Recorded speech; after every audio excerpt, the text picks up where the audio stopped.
Welcome, everyone. Thank you for joining us for today's CITI program webinar. Today's topic is a recovering IRB chair's guidance to students who want to do research, and will be presented by Angela Bruch of Capella University. Now let me tell you about today's presenter.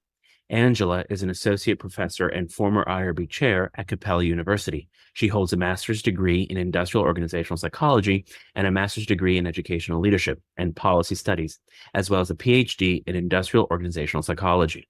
She has had the pleasure of chairing many dissertations and reading many more, as well as reviewing countless IRB applications.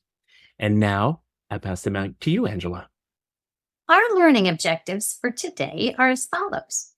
Our goal is to assess research feasibility, meaning we hope to learn to apply practical reality checks to your research plans to ensure that they're realistic and achievable. Our second goal is to identify key guidelines for initial research phases, learning the essential guidelines and steps to take when starting a research project. And to understand the role of the IRB. I'll explain the purpose and function of an institutional review board in the research process.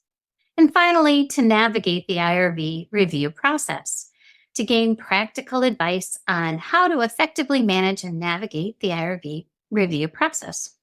As the elements of your topic, theory, and sample become clear, those pieces of your study will point to your methodology choice, and making sure it is in alignment with all the elements of your proposed study will be a key checkpoint to keep an eye on.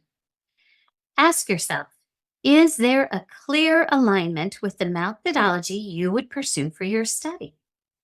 Are you essentially asking a yes or no statistically based research question?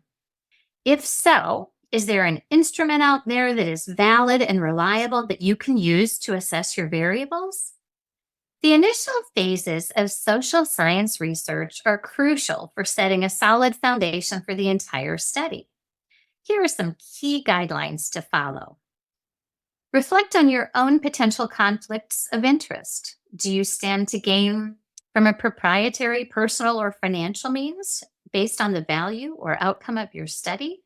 That could potentially shade the findings. The IRB will typically designate the level of review that your study will undergo. And when you see that designation, be sure to familiarize yourself with their designation. Your study could be exempt, expedited, or a full review. I invite you to review our content offerings regularly, as we are continually adding new courses and webinars in various areas of research, ethics, compliance, professional development, and safety throughout the year.